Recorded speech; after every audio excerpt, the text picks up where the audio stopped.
Imagine it's the summer of 1945. World War II is just ended. American soldiers are finally coming home. The country is celebrating.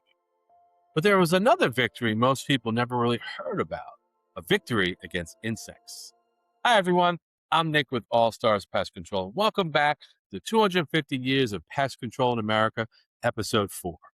Today, we're stepping into one of the most fascinating chapters in the history of pest control, a time when one discovery was celebrated as nothing short of a miracle. And its name was DDT. To understand why people were so excited, we have to remember what life was like in the early 1900s. Mosquitoes weren't just an annoyance, they spread diseases like malaria that affected millions of people around the world. Typhus, carried by lice, had devastated both civilians and soldiers during wars.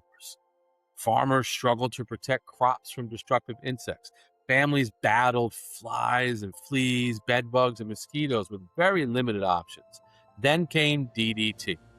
First discovered in the late 1800s, its powerful insect-killing properties weren't recognized until 1939, when a Swiss chemist named Paul Hermann Mueller made the breakthrough that would earn him Nobel Prize in medicine. Almost overnight, DDT became one of the most celebrated chemicals in the world. During World War II, Allied forces used it to control lice and mosquitoes among soldiers and refugees. Entire villages retreated to help reduce insect-borne diseases. And for many people, it seemed like science had finally found the perfect answer. After the war, DDT quickly became part of everyday American life. It was sprayed on farms, it was sprayed around homes, in neighborhoods. Man, they even did it in public parks. Magazine advertisements called it modern, safe, and revolutionary. Looking back today, it's incredible to see just how much confidence people had in this new technology. But we all know, history has a way of teaching us that every innovation deserves careful study. By 1950s and 60s, scientists began noticing something unexpected. DDT wasn't disappearing after it was sprayed. It remained in the environment. It accumulated in wildlife. Researchers began studying its long-term effects on birds and their ecosystem. Those discoveries sparked an important national conversation about balancing the benefits of powerful technology and protecting the environment.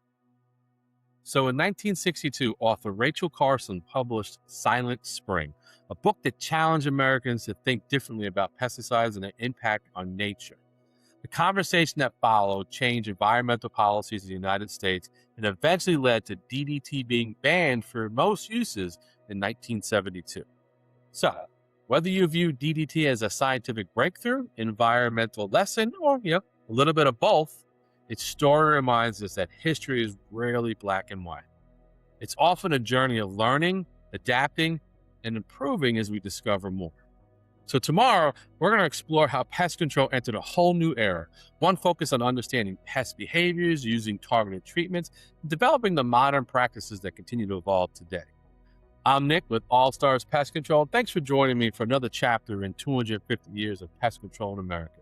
Have a great day, but better yet, have an all-star day. See you tomorrow.